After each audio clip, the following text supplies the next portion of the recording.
thought I would just begin with a simple question, a basic question. Who is Abraham Joshua Heschel, and what are the main currents of his thought? Wow, very expansive question. Well, I'll start by saying this. Abraham Joshua Heschel was one of the, I guess you would say, 5 or 6 most significant Jewish thinkers of the 20th century, one of the most significant interpreters of the Jewish tradition for the modern world, and also, I think, really interestingly, one of the most interesting Jewish critics of modernity, about which we could say a lot in this conversation. Some of the main currents of his thought that I think are really quite striking. The first, this is really in a way the axis of my book, is the notion of self-transcendence. And that's a term that requires some unpacking because I think in general, philosophers and psychologists who use that term all use it somewhat idiosyncratically. There's no agreed upon meaning to the term self-transcendence. Heschel, I think, uses it in a variety of ways. And one of the arguments I make in my book is that it is really the core, it is really the red thread that animates almost everything he wrote. And that he was actually not always so great at articulating that as clearly as he might have. And I'll propose for now 2 very simple definitions of self-transcendence that are, I guess you would say, as easy to say as they can be hard to live out. The first is as straightforward as they get. Self-transcendence for Heschel is about the cultivation of what he calls transitive concern. And transitive concern is really just his sort of philosophical idiom for genuine concern for other people. The pair in Heschel, the juxtaposition, is transitive concern on the one hand and reflexive concern on the other. And Heschel's argument is that in order to function as organic life, one needs to have reflexive concern. We have to worry about things like food and sustenance and a roof over our heads. But one does not fully become human unless one also cultivates a significant degree of transitive concern, which is genuine care for other selves. That's piece 1. The other, I think, more explicitly spiritual definition of self-transcendence that I think is worth thinking about is the realization that my ego and my consciousness are not the center of the universe. And that may sound totally obvious, but now this is me talking, not Heschel, but I think it's important maybe to think about it in the following way. Every one of us goes through almost the entirety of our day under the illusion that our consciousness is the center of the universe, because after all, everything we perceive and experience is filtered through our consciousness. And one of the things I think that all religious traditions on some level are engaged in, and I do not mean this to be some kind of facile equation of all religious traditions, but I think all religious traditions do have some version of this, is the aspiration to bring to full awareness the fact that that is an illusion. And that my ego is no more the center of the universe than your ego. And the fact that I want something and you don't want something does not yet arbitrate what the right path is, right? That's the basic claim. And now in more theological language, Heschel argues that what a truly religious person realizes is that there's only one consciousness at the center of the universe, and that's the divine consciousness. To use an image that is very beloved of him, we are all spokes of a revolving wheel of which God is the center. So that's the self-transcendence piece. And in many ways, so much of what he wrote is about just that. And that leads me to maybe a second major current in his thought that I think is important and is directly derivative of that. Heschel makes the case that the God of the Hebrew Bible, and I'll stipulate before I finish this sentence, I think this is a good reading of much of the Hebrew Bible. I think it is overstated, and nevertheless, there is a tremendous amount of energy behind this claim. He says that the God of the Hebrew Bible, the fundamental characteristic, you could say, of the God of the Hebrew Bible is that God is all transitive concern and no reflexive concern. Meaning, God does not think of God's self. Now, you could quote parts of the book of Exodus where it seems like Moses appeals to God's ego. You could quote Ezekiel where Ezekiel appeals to God's sense of God's own reputation. There are definitely places where I think this argument is weaker. But I think overall, the thrust of what Heschel's saying is, if you ask the God of the Bible, what do you care about most? Heschel's argument, the God of the Bible would say, widows and orphans. You want to love me? Love those who are unloved. You want to pay attention to me? Pay attention to the stranger. that's on some level the core claim of biblical and especially prophetic theology for Heschel. It's one of the reasons why much of his career is spent attacking Maimonides, right? Because the notion that Maimonides could put forward as a Jewish God, a God who does not feel, does not love, does not enter into relation, Heschel says, well, there's nothing of the core of the Jewish tradition left at that point. I'll say one last third one, which is probably the thing Heschel is most identified with, which is the notion of wonder, which I spend a lot of time in my book trying to really kind of unpack what he's trying to say there. And I'll say it in the most simple way I can. I mean, I'm obviously oversimplifying by a lot, but for him, wonder is almost a permanent state of asking, why is any of this here? Why is there something rather than nothing? And the reason that question is so important religiously, ethically, on almost every level to Heschel, is that when I realize that I did not create myself, that's Augustine's formulation, but I think Heschel would like it, right? When I realize that I did not create myself, I realize that I can no longer be the first word I say all the time. Because even before there is a self, I am already obligated, indebted to God. He says in one of his later books that no one reads, Who is Man, what we own, we owe. The realization of wonder is that what we own, we owe. That because I didn't create the world and I didn't create my life, on some level I am born with obligations. Among other things, that is a frontal assault on Descartes without ever mentioning Descartes' name. We could talk about that if you want. One of the things that's sort of idiosyncratic and interesting about Heschel is he just about never tells you who he's arguing with, which makes it's a fun project for people trying to interpret him. Why that is an interesting question. But that's a full frontal assault on Descartes. Theology can never accept a philosophy that begins with the word I. Because ultimately, theology begins with the realization that before I say you, right? That I am grateful and indebted even before I can say the word I.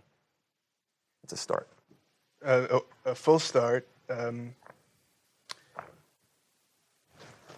Reflexive concern means concern about the self, providing for the things that our bodies need, and attending to one's ego. Transitive concern means caring about other people's egos. Is that right? Yeah, I would say more about other people's well-being. He never uses the language of caring about other people's ego. Ego is a word that Heschel uses very hesitantly. It has mostly negative connotations when he invokes it. And in his view, is this a specific time period? Are we living in an age in which the ego is amplified, in which there's more ego than is healthy for us? Or is this a permanent condition, a permanent theological condition?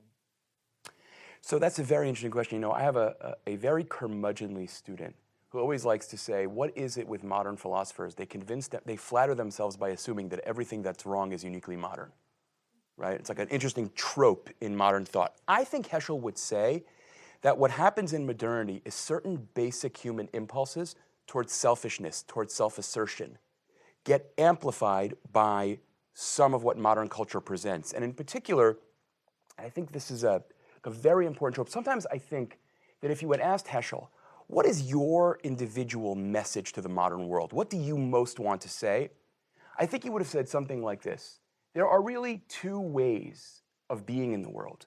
What he calls the way of wonder on the one hand, which is about responsiveness, receptivity, aliveness to other people's needs, concern for people who are vulnerable. That's on the one hand. And then there's the culture of expediency on the other. And by the culture of expediency, he essentially means the way in which we constantly filter everything through the question of, how can I use this? How can this serve me? And his argument is that modernity has amplified that Yetzer Hara, that problematic human characteristic, in the most dramatic possible ways. It has turned the human being into a tool-making animal. It has turned the human being into an instrumentalizer. Everything becomes an instrument. How can this serve me? And one of the things he thinks that religion can do, and it's important to underline, I think, can do, because religion can foment, as we all know, every horrible inclination human beings have. But what religion can do, at least, is prod us to embrace the way of wonder and no longer allow the way of expediency to have full control of our lives.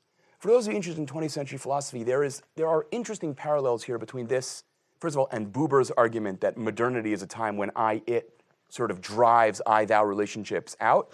And in a very different idiom, you may recognize some of this. This is very much influenced by Heidegger.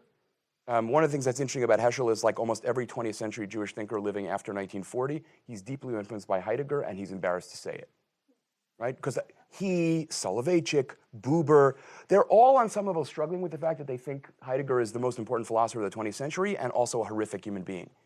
And they really, I think they struggle with that very deeply. But Heidegger famously, in Heidegger's famous essay concerning technology, he says a version of this, right? The only lens we have most of the time for viewing the world is, how can this be utilized? How can this be turned into an instrument for my own ends? Now, for Heidegger, that's actually, it's very hard to figure out what Heidegger is animated by there. It's not ethics, right? It's not the fear that people will exploit each other. For Heschel, it's very much about ethics and theology, which are so intertwined. It's about, if everything is an instrument, then your dignity has no claim on me. The only question I will ask about you is, how can you serve my ends? And in the most extreme versions of modernity, if you don't serve my ends, or I don't see how you serve my ends, then you're expendable, murderable. So it is something that is endemic to the human condition, but modernity, he thinks, makes it much worse. And particularly in modernity, what are the strategies that Judaism has developed that can help affect this persuasion, temperament, mindset, the openness to wonder? For instance, let me just be more specific about that. What would you say is the role of prayer in Heschel's thought? What is the role of Halacha in Heschel's thought? How do these things that Judaism has traditionally used to bring the community together play out in his own view? Yeah, it's a good question. I think that prayer for him, this is something I talk about at some length in the book, and he talks about quite a bit. Prayer, the fundamental project of prayer, as Heschel understands it, is a kind of endeavor towards self-transcendence. He argues that in authentic prayer, which is not the same thing, I think he would say this right away, as every time I go to shul, but in authentic moments of prayer, I forget the self. And one of the things that is striking, I have argued this not in the book because I thought it was a little informal an argument to make, and it's totally speculative, but I often imagine that had Heschel been a member of Chazal, that is, had he been living in the first few centuries as a rabbinic sage, it is very clear to me, I think it's actually clear in his writings, that he would have argued that the word tefillah, prayer, in rabbinics, which comes to refer to the Amida, that word would instead have been used to refer to Psukei de Zimra, that is, to the Psalms of praise. Because I think for him, self-transcendence is facilitated by the process of praising someone who is not me, the process of saying God and not I. I have a feeling that he would say, many of us struggle on the high holidays with the question of, can God really be this vain? Right? Can God really need all of this? I have a feeling he would say, and I'll let him off the hook and I'll say it, I think part of the reason that's there liturgically is to train us in the art of saying you, right? In a human impulse that is all about I, how do we learn to say you? And that's one of the things that prayer does very, very powerfully, again, when it works. Like any good religious thinker, I think Heschel lives very powerfully with a sense of the enormous chasm between religion as he imagines it could function in the world and religion as he sees it in your average synagogue or church. I think that chasm, any religious thinker worth taking seriously is kept up at night by that problem. One of the things he talks about is, religion can so quickly become yet another tool for serving myself, right? I have very powerful emotional experiences and they convince me that I'm wonderful, right? That's a very real concern. I think religious people who have never had that anxiety have never really tasted what it means to really question yourself, right? Oh, that Karl Bach davening he just took me, it was unbelievable, right? And I go home and nothing's changed about me. I'm still cruel to my wife. I'm still a bastard to my children. Forgive my eloquence, but that's what he's talking about. That's what he's talking about. In other words, religion too can so easily become just another tool for serving me. And so the real question is, how can we get into real religion? That's a very loaded term. That's a normative term, right? An anthropologist, what do you mean real religion, right? But he's saying normatively, what is real religion? Real religion is serving a God who is self-transcendent, who tells you, you want to serve me? Work on your self-transcendence. You love me? Love who I love. You love me, love the widow. He says somewhere, one of my favorite lines in Heschel, because it's just so witty, he says, Zeus loves women, but God loves widows. It's such a profound statement about what he's after as a theologian. So, I mean, the evocation of widows and orphans raises another question. What is the role of the family in Heschel's thought? Is there a systematic account for the role that the family can play as a bulwark against the ills that modernity, if not invented, then at least exacerbates? So I want to answer that question in a highly idiosyncratic way, if I could, because I think there is not such an account in Heschel, but I have a completely speculative theory as to why, which is that I think talking about family in an immediate way was extremely painful for him, given who he was as a refugee. That language is not safe for him as far as I can tell, because it's striking how little he talks in that idiom. I mean, he talks about responsibilities to children and what does it mean to educate children, and he talks beautifully about how we teach children to weigh and to measure, but no one ever teaches a child how to revere. And he has beautiful things to say about what it means to raise a child in the world, but I think one is surprised, given his focus on self-transcendence, how much the family does not explicitly play in. And that's obviously my response is totally speculative. I don't have his journals, but I think it was hard for him. This is also someone who, as a child, rebels against and leaves the Hasidic milieu in which he grows up. And it's a huge family trauma. And the interesting thing is that if you then read his eulogy for the Jews of Eastern Europe, The Earth is the Lord's, which is literally a eulogy, right? It's delivered at Yivo as a eulogy for the Jews of Eastern Europe, you would have the sense that the community he was born into was perfect. Everything about it was the highest human ideal imaginable. And you would find it unimaginable that this is a community he chafed against as a child and eventually walked out on in many ways, even though he then longed for it. So what separates, of course, the young Heschel from the Heschel of The Earth is the Lord's is the murder of that civilization. So I think this is one of the places where I suspect some of the personal trauma gets in the way of some of the theorizing. In a way that, to be honest, I think most of us should just bow our heads and, those of us who don't have that biographical, unfolding in our life. So, again, it's a speculative biographical answer, but otherwise I find it very odd. Its absence. Right. Yeah. I mean, in general, beyond that, would you say that Heschel should be understood or can be best understood as a Jewish thinker in response to the Shoah? What role does the Shoah play in his thought overall? Well, it's interesting. The term post-Holocaust theology, can be understood two ways. As a chronological descriptor, that is, everyone who writes theology nowadays is a post-Holocaust theologian, or as a kind of category to describe people oriented by a certain particular set of questions. I'm not sure Heschel is a post-Holocaust theologian in the way that people like Yitz Greenberg, Emil Fackenheim, right? Some of those people, Richard Rubinstein, kind of post-Holocaust theologian in a way. I'm not sure he's that. But I would say two crucial things here. One is his whole vision of the urgency of rediscovering the way of wonder is animated very strongly by a sense of the Holocaust as sort of the reductio ad absurdum of modernity. Right? I think that is very, I don't even know how to say this. You have the sense that almost burns in his bones. And the truth is, this comes through most clearly in his occasional essays on social justice, more than in his books, where he starts talking about the world we live in is an inferno, right? Which is just, the agony of that is very real. I mean, he really has the sense that, modernity is not done yet. As if the Holocaust weren't unimaginable enough, if we don't fundamentally flip the switch, radically reorient away from the way of expediency, whatever this could possibly mean, even worse is headed our way. Nuclear annihilation, appropriate thing to be, anxious about, especially in those years.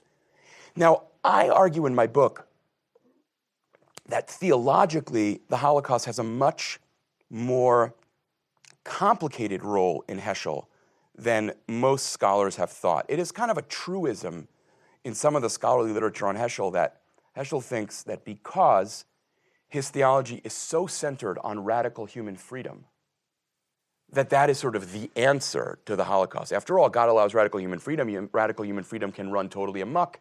God's plans can be thwarted. And so in the end, the Holocaust is to blame on humans and not on God. What I argue in my book is you do have that moment in Heschel's thought. That's a strand in his thought. But you also have, in a way that I think for interesting reasons that one could speculate about, people have not really noticed, this very profound sense that Heschel has of, I know I just said all this, but at the end of the day, I don't really think I've solved anything. And to give you just a very clear literary example to this, chapter 16 of Man is Not Alone is just a fascinating little essay. The first 7 or so pages of it are an argument about how audacious it is that human beings blame God for a genocide that was entirely perpetrated by humans, right? What a classic theodicy style move. And then, almost without any transition whatsoever, Heschel quotes Psalm 44 in full, end of chapter. Now, Psalm 44, for those of you who are not familiar, is the wildest text in the Hebrew Bible in many ways. It is the angriest psalm in the Psalter. It is where the psalmist famously screams, Ura lama tishan Adonai, wake up, why are you sleeping, God? Right? A direct assault, by the way, on the more familiar psalm of Hine lo yanum v'lo yishan shomer Yisrael. That's not obvious, right? Famous psalm, right? The guardian of Israel neither slumbers nor sleep. Psalm 44 directly assaults that psalm and says, why are you sleeping? Right? Now, what's going on there? Right? First you offer a theodicy, and then you offer a psalm of rage in which the psalm asks, Lama tastir panecha? Why do you hide your face? So what I argue in my book is, if all of those readings of Heschel were right, Heschel would have begun with the psalm and then given his answer. But instead, he gives his answer and then screams the question again as loud as he can. So I think it's if I were more pretentious, I would call it a caesura in his thought. It's a kind of hole. It's a place he realizes he runs up against, and his theology, like everyone else's, breaks on that question on some level. One of the things I'll just say spiritually that I kind of Heschel as a pious person that I found most moving, that took me years to notice, is that every time he starts asking, why would God allow this? He immediately shifts from the third person to the second. He starts praying in his philosophy books, right? What does Psalm 44 do? It doesn't ask a third person question about God. It says, God, what are you doing? Every time. Literally every time. Famous lecture to the Quakers in 1939, right? Oh, the world is falling apart. We're so horrible. God, how could you possibly make it so easy to kill?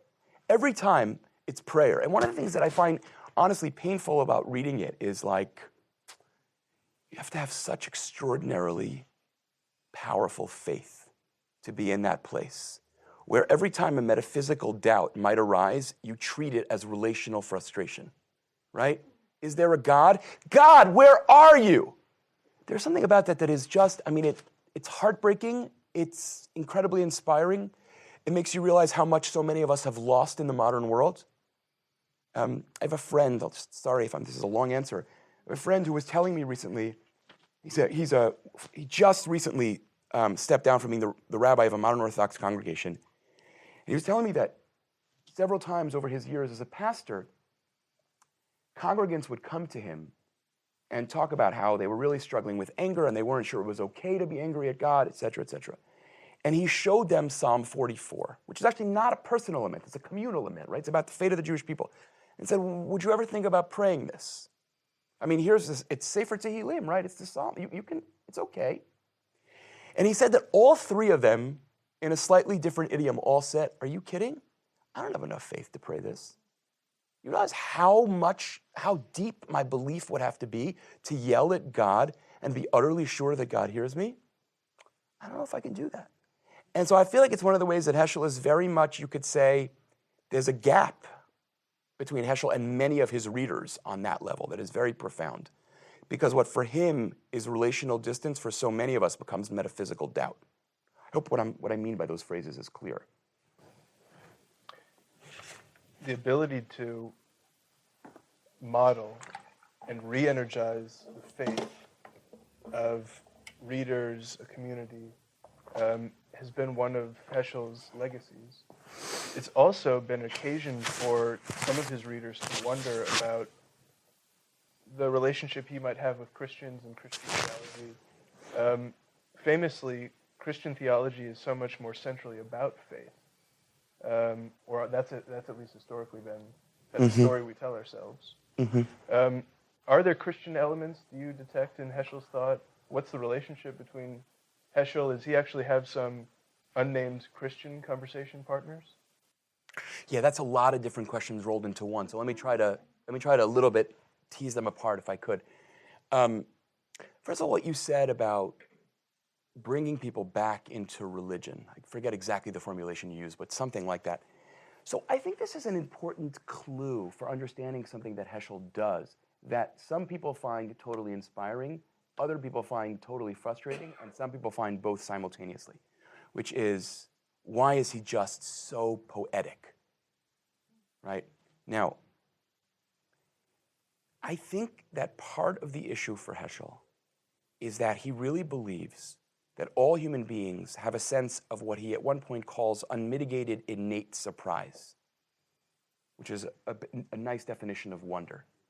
And I think it took me till after I published my book to realize how important the word innate is in that clause to him. Because I think that what that means is he thinks the job of a religious thinker is not to tell you something that you don't already know, but actually to re-elicit something in you that is already there but has been covered over with calluses.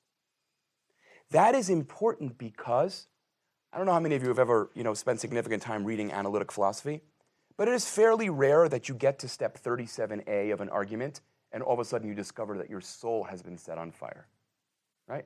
Very few people have read Alvin Plantinga and said, oh my God, I gotta daven now, right? It's a different mode. It's just a different mode.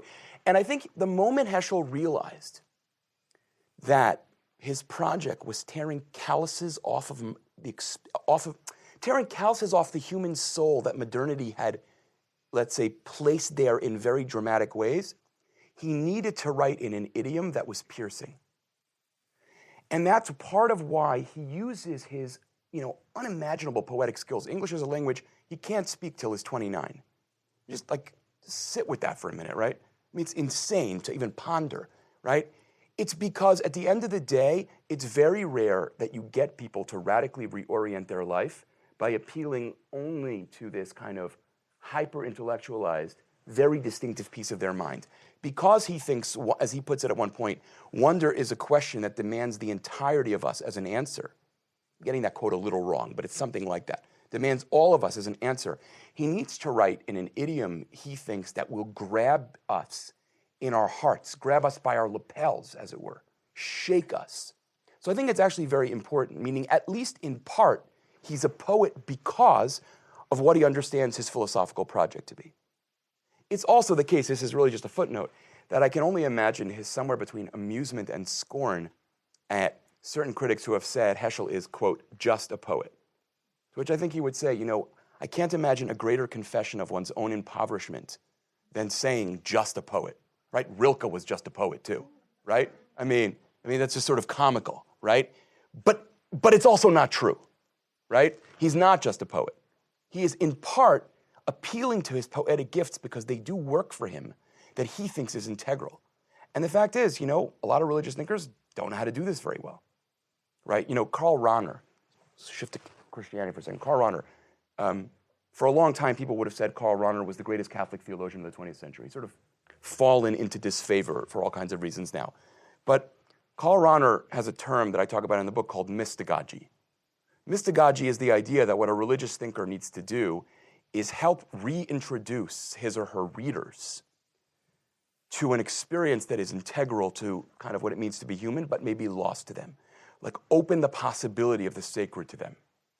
What's ironic, and I have tremendous admiration for Rahner, is how poor he is at what he was wonderful at conceptualizing.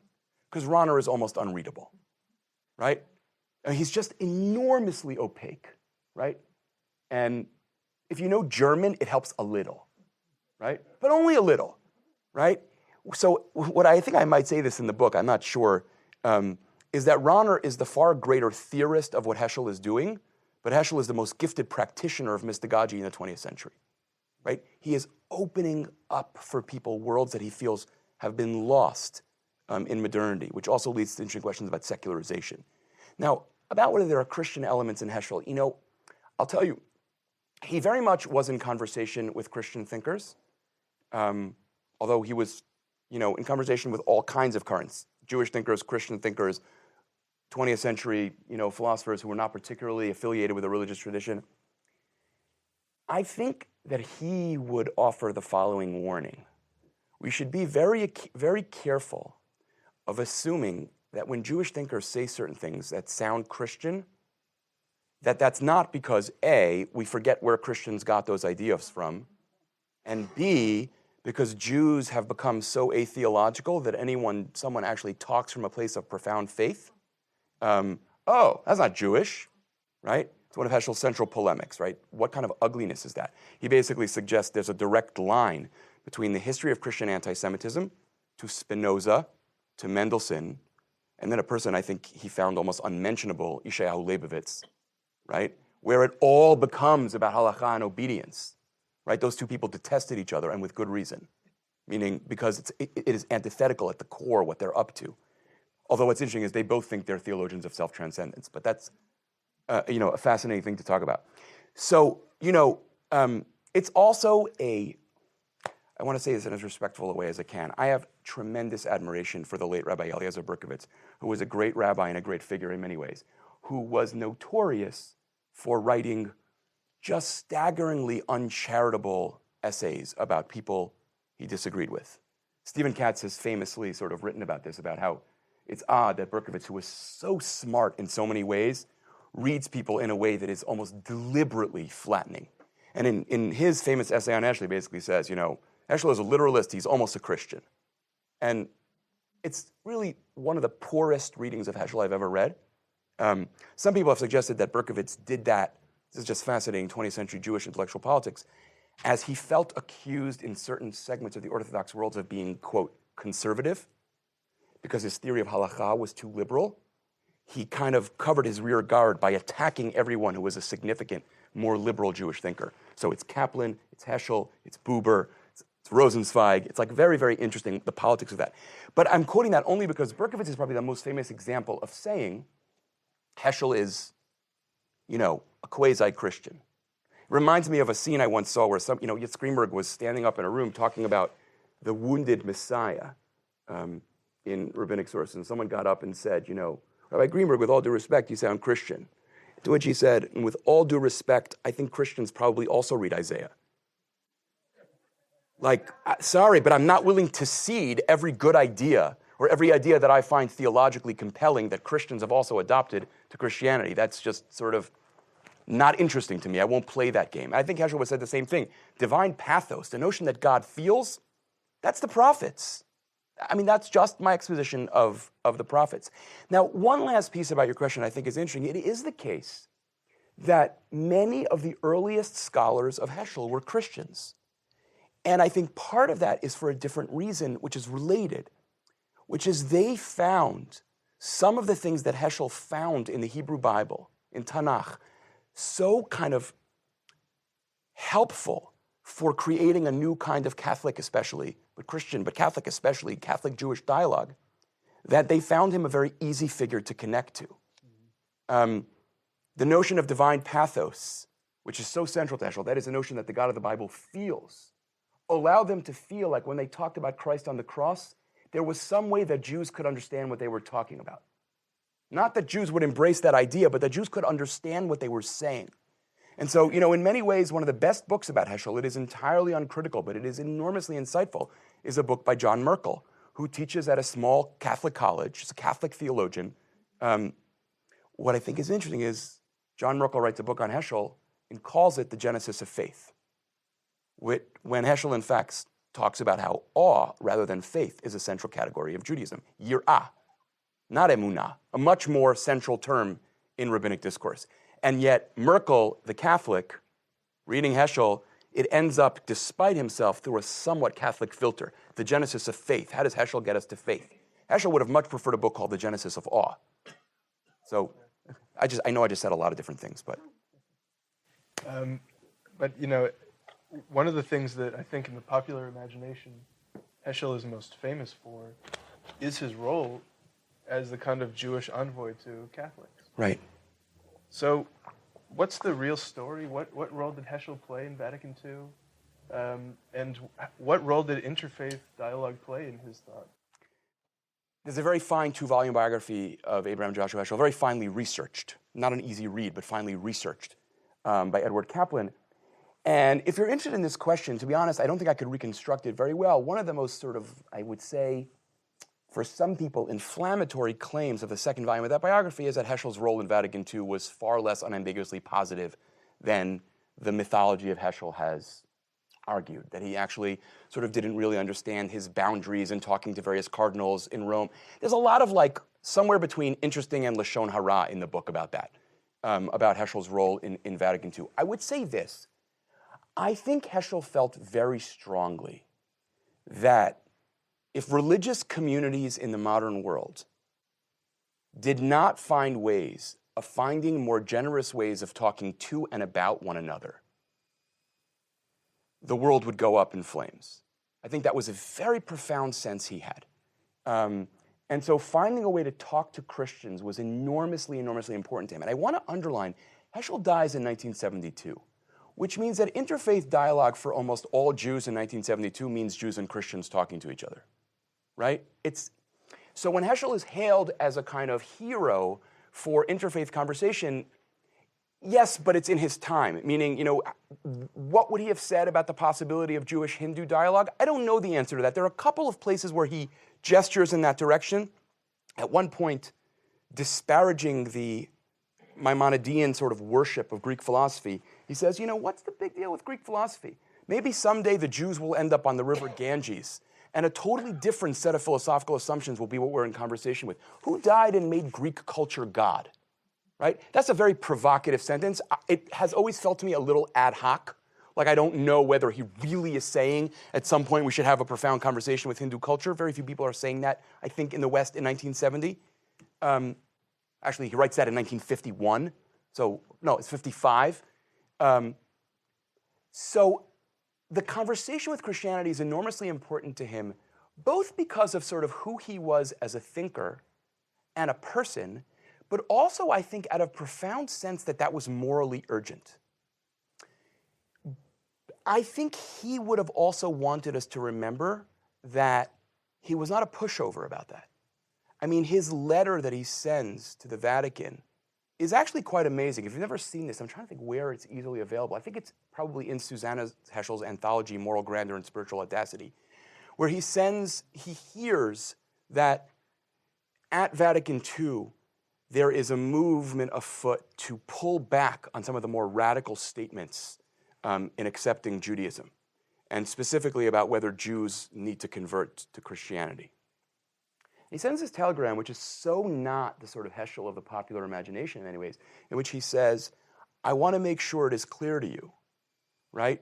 Judaism has allies, but no substitutes. And if you tell me my choices are conversion or Auschwitz, you just show me the next train. Which is Heschel, this is not the sort of let's all just sort of roll over and lie down. He's not like that at all. But he does think, and he says this, I think, very powerfully, that, in this eon, he cannot help but think that religious diversity and religious pluralism is the will of God. I mean, there's much more we can say about that, but, there's a lot going on there. Well, the title of that book that you just mentioned, Moral Grandeur and Spiritual Audacity, is famously taken from a telegraph to President Kennedy. And it just focuses our attention on this question. Does the wonder, the prayer, the concern for the transitive concern, which is so central in Heschel's thought, does that entail political commitments? Does it entail a certain civic disposition? And especially, if I can just complicate the question a little bit, does it entail a political position, especially in a regime like the United States, which is founded on some of the very philosophical presuppositions that he is otherwise opposed to? Meaning, individual rights, property rights, the things which are then exacerbated and made problematic for him. Yeah, I wouldn't say I'll just pick on the last part of your question for a minute and then try to answer it. I don't think he's opposed to those things. I think he's opposed to those things becoming idols, right? To the illusion that individual rights is the final and ultimate metaphysical discourse, right? I actually think that he believed very deeply in a lot of very fundamental, American political realities. So let me now circle back, try and answer that question. I think Heschel's reading of the prophets led him to believe that political questions were very important and arguably the most important place where a theological commitment to the welfare of the other should play itself out. It's very different, let's say, than someone like Levinas, for whom the interpersonal encounter is so important. I actually find on that level Heschel, let me say it this way. I think he felt that when you read Isaiah and Amos, who are not primarily saying, I don't like the way you talk to your daughter, right? Those things would have been important to them, but that's not the primary thing they're saying. The primary things they're talking about are statecraft, power, immoral uses of power, immoral co-optations of religion in the name of immoral power. That led him, he felt, ineluctably into the political sphere, which I hasten to add, and here I would say something biographical, is really the last decade of his life. Meaning, it's only, it seems like, when he goes back to his German dissertation on the prophets and revises it in English, right, that he then feels this sort of sense that if Amos were alive, he would not spend his life just writing footnotes on Amos. Right? If Amos were alive, he would be actually in the streets arguing about, the central moral issues of his time.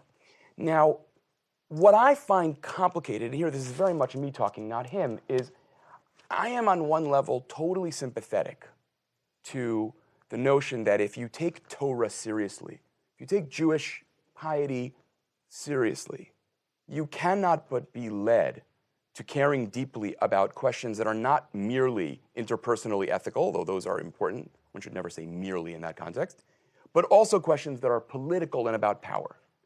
However, I'm always very nervous about the ways that people, and to be clear, I think this is true on every conceivable point on the political spectrum, become completely convinced that their politics and God's will are interchangeable categories.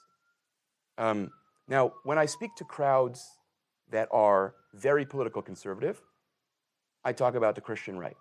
When I speak to crowds that are very liberal, I talk about the Upper West Side.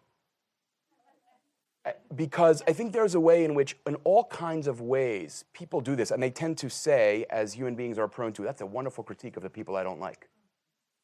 But, right? I mean, you know that amazing joke about rabbis? This rabbi gets up in front of his synagogue, and he gives a sermon in which he just blasts the whole congregation. He says, you're all so immoral and indecent and selfish. And then he spends the whole Kiddush with 300 people online saying, Rabbi, that was great. You really told them.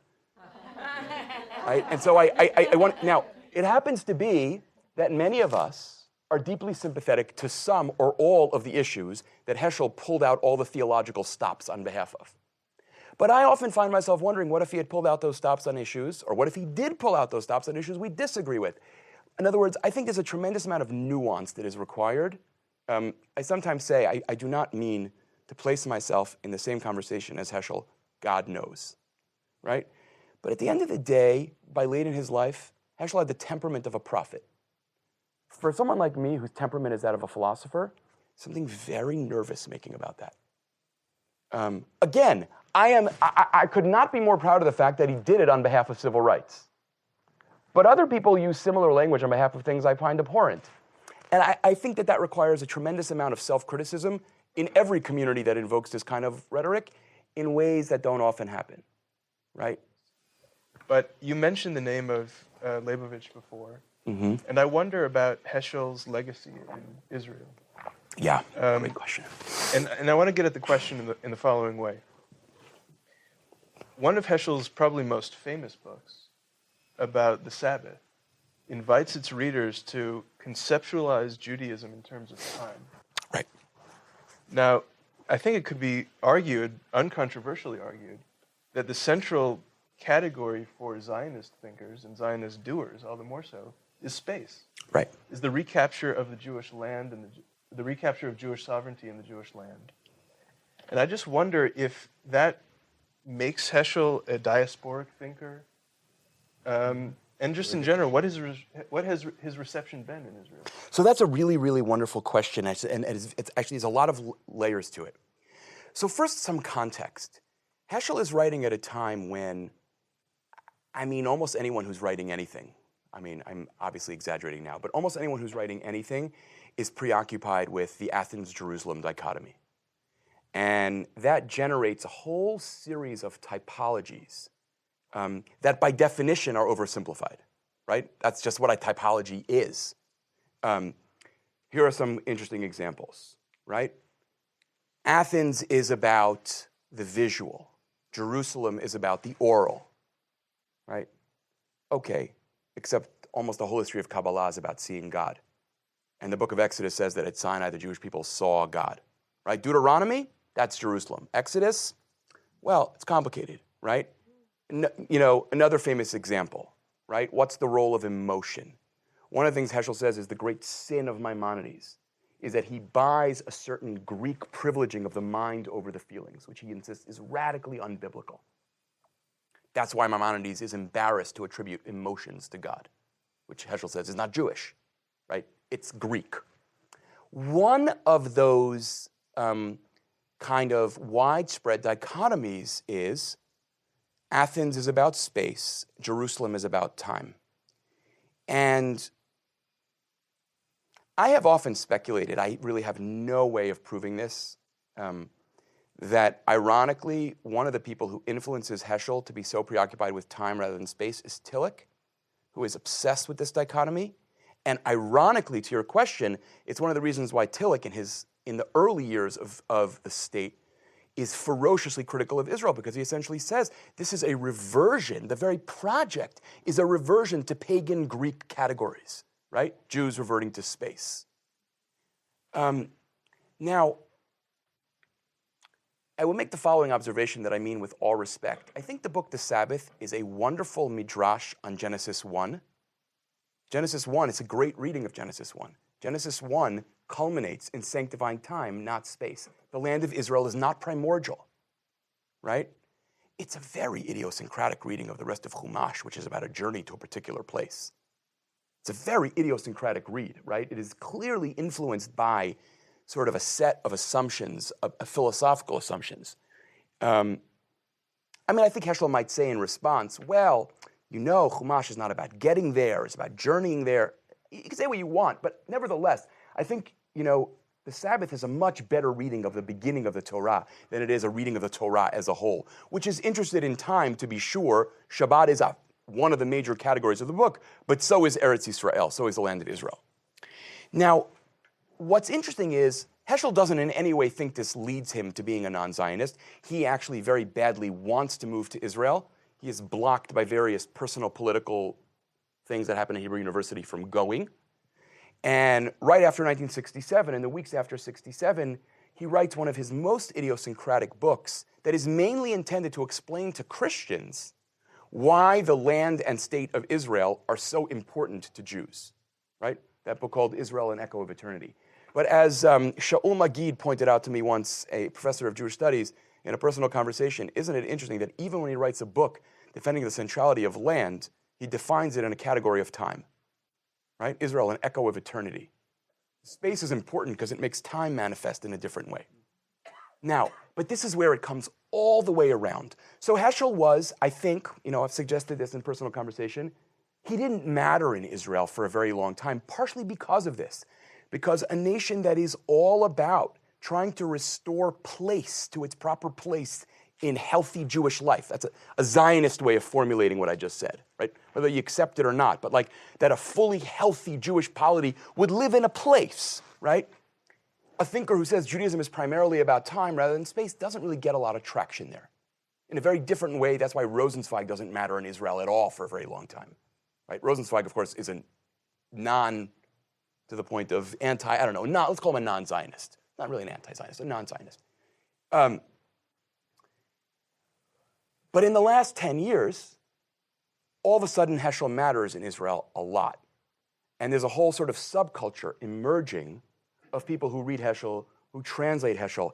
And I think that the irony is, as I have talked to many of those people, it is precisely in response to what one might call the monomania of the settlement movement, in particular Tzvi Yehuda Kook's interpretation of Judaism, that is all about kibush haaretz, it is all about capturing the land, that for some of the people who are involved in popularizing Heschel in Hebrew now, Heschel gives them a figure who is a Zionist, but who doesn't worship land.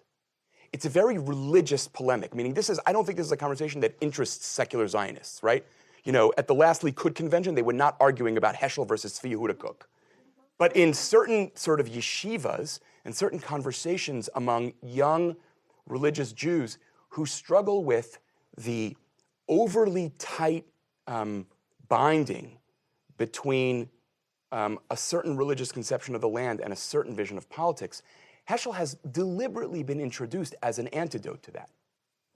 Well, I think, with your permission, Rabbi Held, I'd like to invite questions from our Absolutely, guests. by all means. So, Mati, do you have a microphone that we can pass around? So if you just raise your hand, and I'll call on you. I'd like you to just introduce yourself and say who you are, and you're free to ask Rabbi Held a question. Ma'am? Can we take a couple at a time, or do you want to do one by one? My name is Arlene Ross. In discussing Heschel's reaction to the Holocaust, to the Shoah, you said that he, correct me if I'm wrong, that he attributed to man against man, and then he cries out to God. But did he question why God didn't interfere in history because of such a large-scale slaughter of his chosen people? Yeah, so I think that is precisely what he raises. If I were to get for a moment into sort of technical analytic philosophy for a second, I think the problem that Heschel intuits, although it's not his language, the problem with the free will defense, first of all, is that God is the author of our free will. That on some level, the free will defense does not exculpate God, but ultimately inculpates God in some sense. Because after all, it is God who created us. He says this at one point, something like, I think he says this, if I'm not mistaken, you know, how could you create human beings with this kind of barbaric imagination? How do you do that, right? So I think he thinks free will defense works a little bit, but it doesn't really do the work. He says something like, we are responsible for our actions, but he is responsible for our responsibility. This is a throwaway comment in God in Search of Man somewhere, towards the end, the part that very few people read. I think he wrestles a lot with, on the one hand, he does not think that God operates in the world that way by crashing into history, right? And, you know, sort of speculate what that would look like, right? Exactly. But I think there are moments when he says, well, why don't you operate that way? Shouldn't there be some moments? After all, Heschel does believe in divine omnipotence, something I talk about a lot in the book, right? I mean, can there not be some moment when you just say, ad kan velo yoter, right? Until here, no more, right? I'm breaking in here. If there was ever a moment in the history of the universe, something that Elie Wiesel in a more like literary way has talked about many times, right? If there was ever a moment in the history of the world where if there was going to be a radical divine intervention, thunder and lightning, that was it. You're not going to do it then, when are you going to do it? And so that's the anger that overcomes him. But I'll tell you something that I think is interesting. Heschel's his poems that he writes as a young man, he's a kid, he's a teenager. In those poems, he's yelling at God. Why don't you do more in the world? How come I'm stuck doing everything?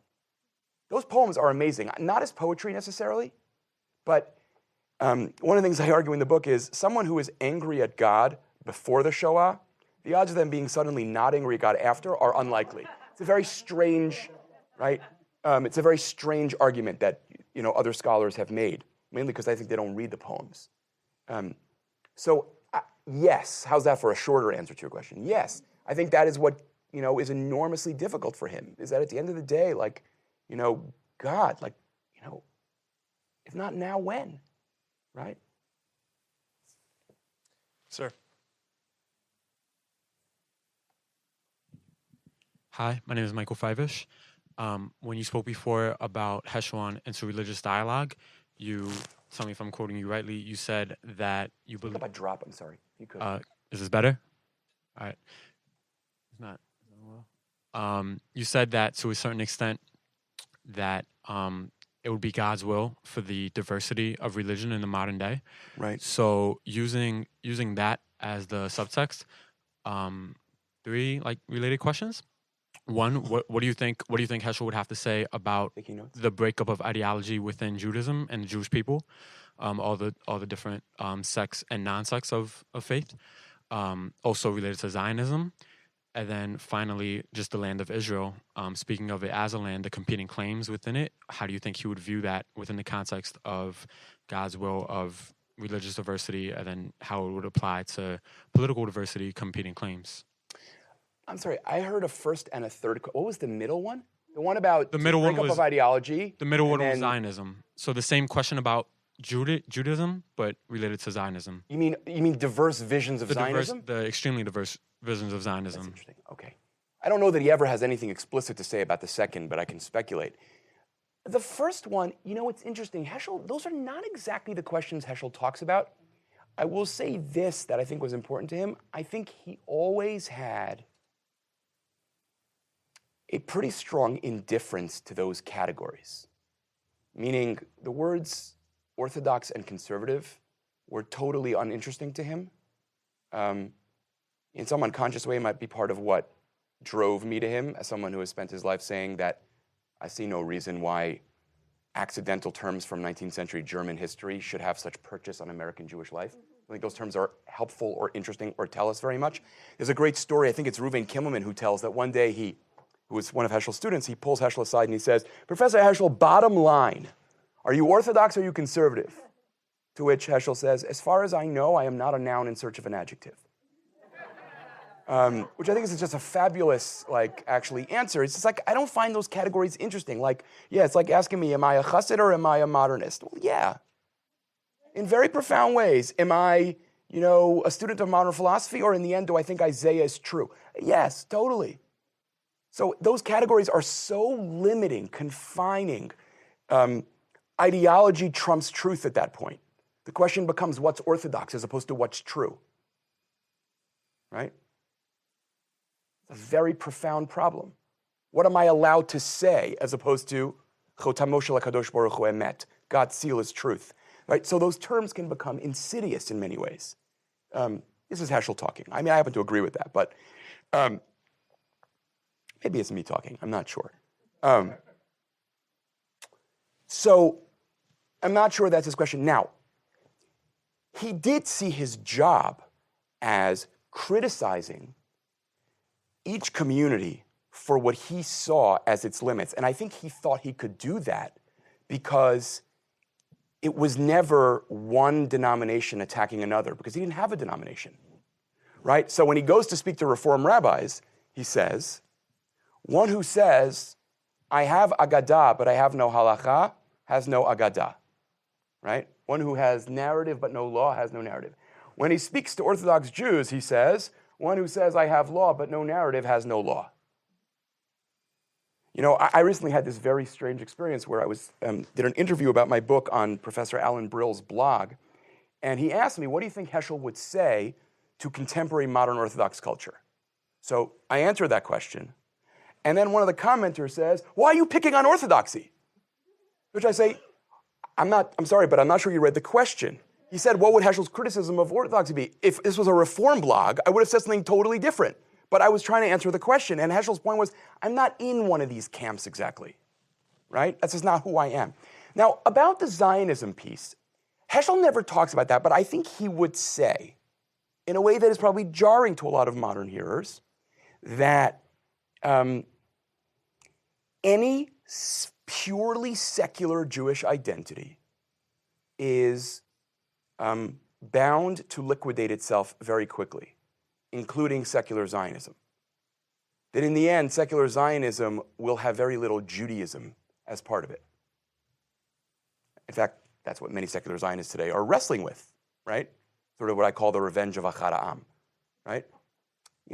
You thought you could say, go away, right? I'm a Berdichevskyite, and then you realize, as Berdichevsky says in one of his diaries, sometimes I feel I am killing myself. An amazing moment, right? This assault on Jewish tradition. Jewish tradition has no claim on us. We have to move beyond. In the diary, sometimes I feel I'm killing myself.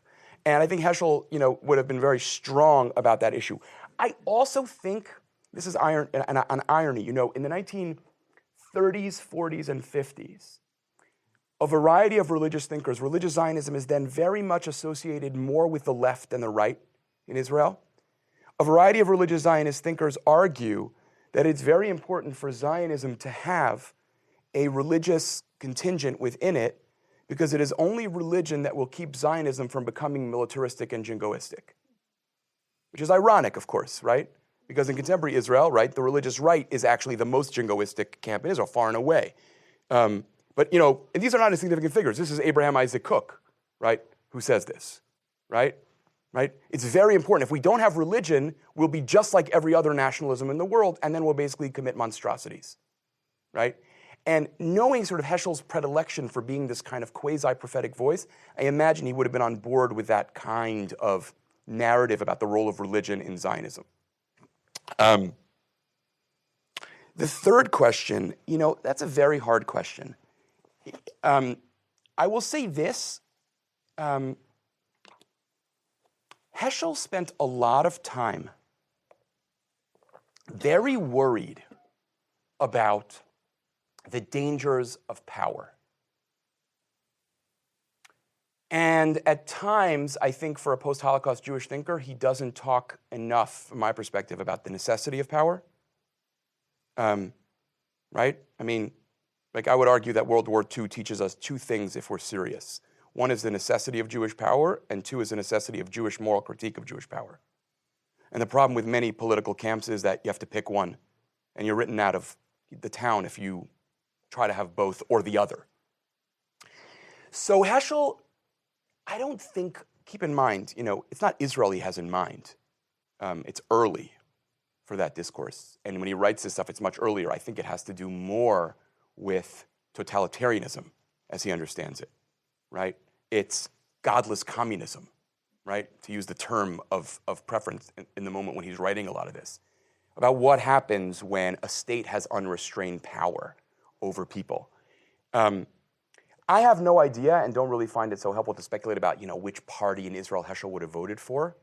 I do think it's clear, in light of what he writes about power, that he would have thought the notion of an endless, interminable occupation is actually morally unsustainable and will cause rot in Israel itself.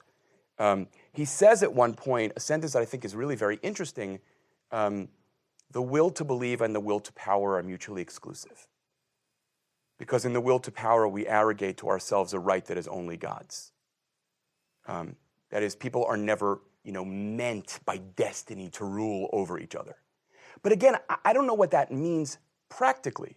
Meaning, I could imagine one could do a far leftist reading of Heschel, but I could imagine one could do a fairly centrist reading of Heschel. I think it's hard to make a case for a rightist reading of Heschel, a religious rightist reading of Heschel, to be sure.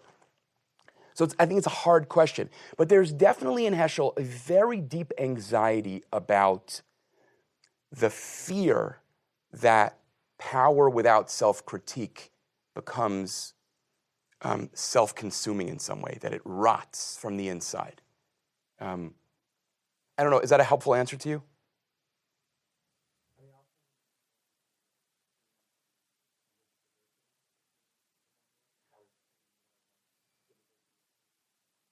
Oh, I see.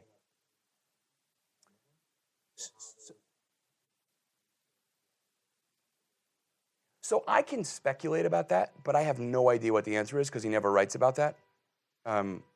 Like many Jews in 1972, even Jews who are identified with the left, I'm not sure that's exactly the discourse. It's a discourse of some people. It's not certainly a discourse of all of them. I don't see any place where Heschel talks about that. And to be honest, I think that as a rule, Heschel, although he reads a lot about Islam, it goes back to what I said earlier. Religious diversity is Jews, Catholics, and Protestants. It's Will Herberg's American religious diversity, right? It's Protestant, Catholic, Jew. I just don't see that Heschel really thought about that. We could speculate. I could speculate. maybe I have a greater chance of being right than some people, but I don't really know the answer to that. I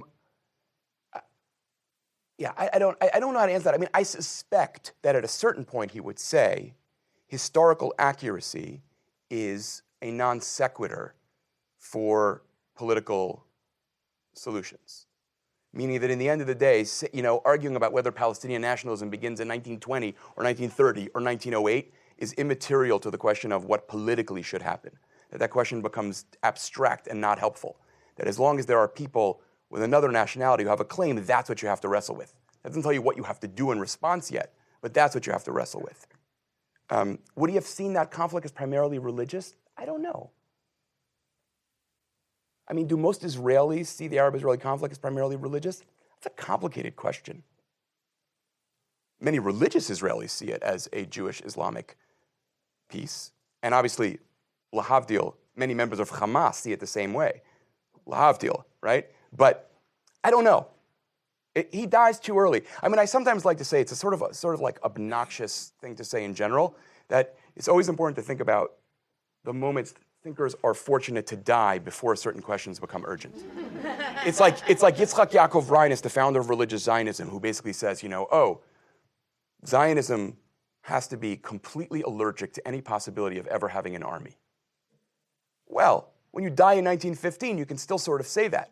If you're living in the 1930s, you can't say that anymore, right? You have to figure out, then you can talk about what kind of army, what constraints on the army, but, right, Reines has, I'm being flip, obviously, the good fortune of dying in 1915. Rav Kook, similar thing, dies before the riots go crazy in the late 30s, 1935, right?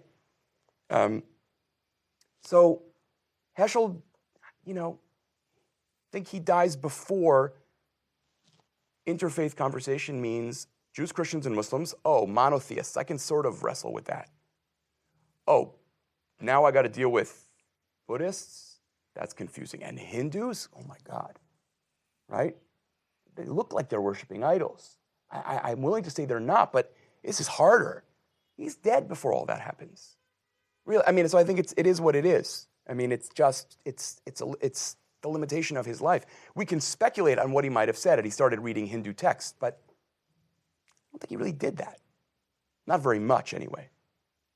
The gentleman in the back. I was waiting the whole night to when I could offend Neil enough so that he left. What'd you say? Islam. Figures, come on. Good to see you, Neil. I'm Elie Michel. Just to return for a moment to what you mentioned before about Orthodox conservative reform, that he didn't like any of those using those terms and denominations. I think he would have said, I'm not reform. I know that he didn't like HUC.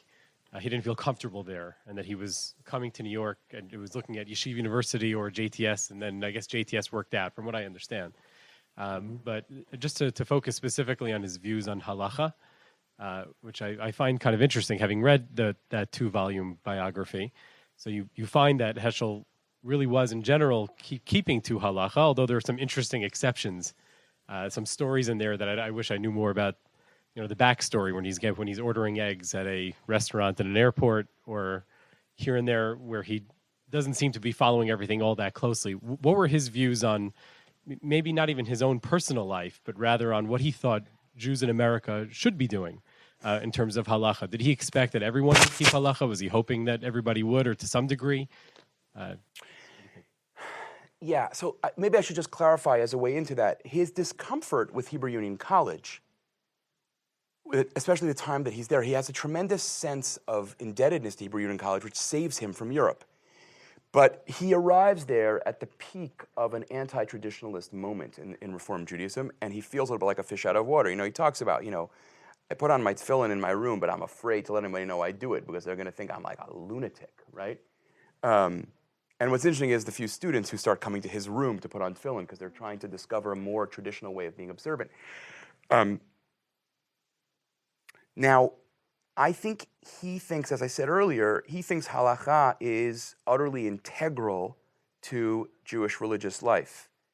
But I would offer 3 caveats that not caveats, but complications that he adds to that conversation, which I think he thinks very clearly are not complications. They're just actually getting the Masorah right, just getting Judaism right.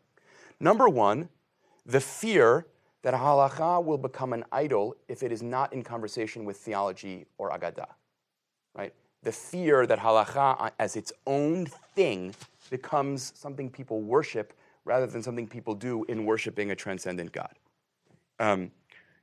So that's one. Halacha to the exclusion of theology, that's back to the Leibovich piece in a way. It's not a totally fair reading of Leibovich, but it's not an unfair reading, right? So that's one. The other concern is the fear, and here this is just good Maimonides, right? The fear of halacha that gets divorced from a discourse of human goodness, right? The notion that, the totality of what I owe in the world, of who I'm asked to be in the world, is the, obeying Jewish law, as opposed to also self-transcending, caring about people in vulnerable situation, fighting on behalf of those who have no one to fight for themselves.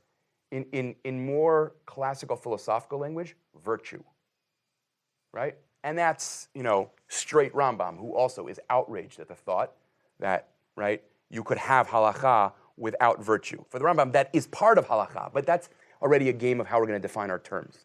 But so he's nervous about those two corruptions of halacha that, although he doesn't say it, I suspect he thinks he's beginning to see in American Orthodoxy. I can't prove that, but I feel like that's what's going on there. He's not a name namer, so he doesn't do that. That's what I said before. He doesn't name who he's arguing with. So I think he's nervous about two corruptions of halacha that are not good readings of halacha, but they are nevertheless popular modern readings of halacha. And so it's very important to him to be, the canary in the mine shaft, as it were, for a certain kind of halachic discourse. The third piece is he says in a few places, and I don't know what he meant by this, to be honest, that he feels, I know what I might mean by this, but I don't know what he meant by it, right? Or, I can imagine what different people might mean, but I don't really know what he was thinking about particularly. He says in a couple places that he's nervous about the ways that halacha as a discourse moves to being there's more and more and more and more that's smaller and smaller and smaller and smaller, right? Imagine going to the YU book sale and buying a 700-page book on Borer, right? On something that's prohibited on Shabbat. And I think Heschel thinks there's something sort of ill about that. Now, I don't know what he's thinking of, honestly. And he does at moments talk a little bit like a conservative rabbi of that period. Well, maybe if he didn't keep piling stuff up, people would be more observant. I see no sociological evidence that that's a compelling argument, but it was very common in that day. I don't know where it's coming from exactly.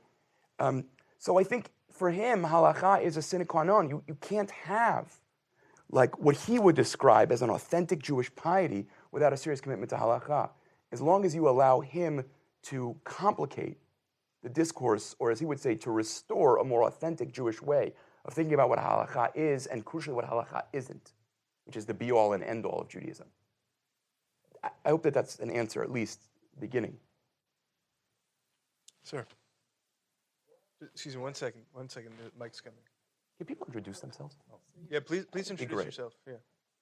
What is the definition of transitive? I don't get that word in its ordinary meaning when he talks about it. Reflexive is easy. Yeah, transitive somehow means affecting me so that I reach out to you. I'm not sure exactly how transitive means that. There's a few words Heschel uses that are like that. Transitive as opposed to solipsistic. Transitive, that's what he's after. I don't know if that's the best word. I'm not sure what the best word would be, though, which maybe is why he's struggling for a formulation. Transitive concern is, care for others. He uses the language concern more than care. I don't know enough about moral theory, the history of moral theory. I suspect the language of care in moral philosophy is a little later. It's very important to feminist moral philosophy. But concern is a language he uses very deeply. Concern for others. That's what transitive is defined as. The opposite of self-enclosure. I'm not sure I really answered your question. I acknowledge that. It's a hard question. Sir, in the back, the honor of the last question. Please introduce yourself. Hi, I'm Lauren Berman, originally from Los Angeles. One question, might be two in there. But I know Rabbi Neil Gilman tells a story about when he was proposing his dissertation at Columbia, he wanted to write about Heschel. This was a few years ago I heard this, so I hope it's correct. And they told him that, no, you can't write about Heschel because he's not a philosopher. So I was wondering if you could talk a little bit about the critique of him, whether he is a philosopher, whether he's not, what makes him a philosopher, what doesn't. And I know Heavenly Torah, I think, is probably his least poetic, most philosophical book, perhaps. I don't know. But that has also received a lot of critique from that lens. So maybe you can speak a little bit about him being a philosopher. You know, I find that question, I have to admit, harder than it ought to be, in a way, because it's clear that Heschel has a working definition of what a philosopher is, and I'm not entirely sure that I have yet cracked exactly what he thinks that term means.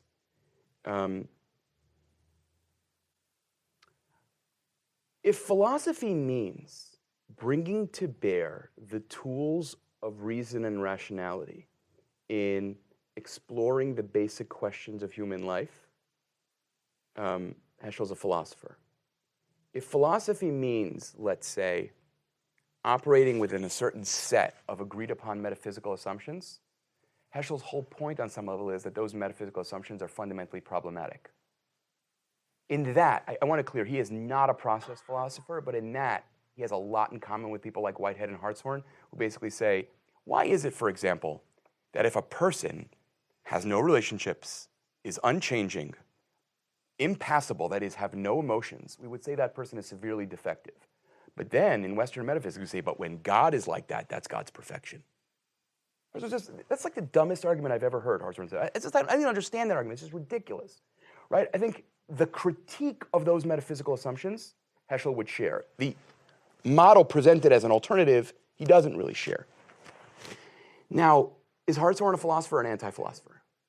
You know, I think if he's a philosopher, Heschel has some ground to say that he's a philosopher. He is interested in and trying to talk about metaphysical questions. Where it's complicated as to whether he's a philosopher is, I think he is far less able than he thinks he is to ever step outside of exclusively Jewish categories, right? I mean, this is something, if we had more time, we could talk about it. This is, in my book, this is on some level the central critique. The biggest critique I offer is that he's extremely unself-aware, which I can defend by saying it's 1972, and in philosophy this turn happens shortly thereafter. He's really unself-aware about the ways that the things he thinks are universal insights endemic to the human condition are actually always already inflected by his Jewishness. That is, he's a transcendental thinker. He believes he can get beyond culture to some pre-cultural universal. And there are not a lot of things that philosophers agree on, but one of the things philosophers do tend to agree on is that that's a fantasy, right? I mean, the only people who still say that kind of thing are mystics, for understandable reasons, especially mystics who are interested in claiming that there's some mystical universal that pervades all religious traditions. So I'm very conscious of the fact that I have not answered your question. I might have answered you by saying I'm not sure. It's clear that Heschel thinks he's a philosopher, and especially a philosopher of religion. So I think it's important to try and figure out what he means by those terms. I'm not fully there yet, to be honest. He advocates for something that is interesting that he calls elliptical thinking, which is that the data of revelation and philosophy should be in conversation with each other. And the problem, as he understands it, is that medieval Jewish philosophy was plagued by the failure that it said it wanted to do that kind of thing, but at the end of the day, it always bowed down to Greek philosophy. So that by the time the Rambam is done reading the Chumash, God's kind of an unmoved mover. And he says, you know, no offense, Rambam, but that's not actually defending the integrity of Jewish insight, right? That's not synthesis, that's surrender. And that's a very interesting argument. It's like a very provocative claim. There's a lot to say about that. In a much less philosophical idiom, it's something that Michael Wiesegrad has argued ferociously, modern Orthodox thinker. consciously less philosophical than Heschel, just saying, what are you doing? Right? Do you take the Bible seriously? The book is Abraham Joshua Heschel, Call of Transcendence. Thank you very much.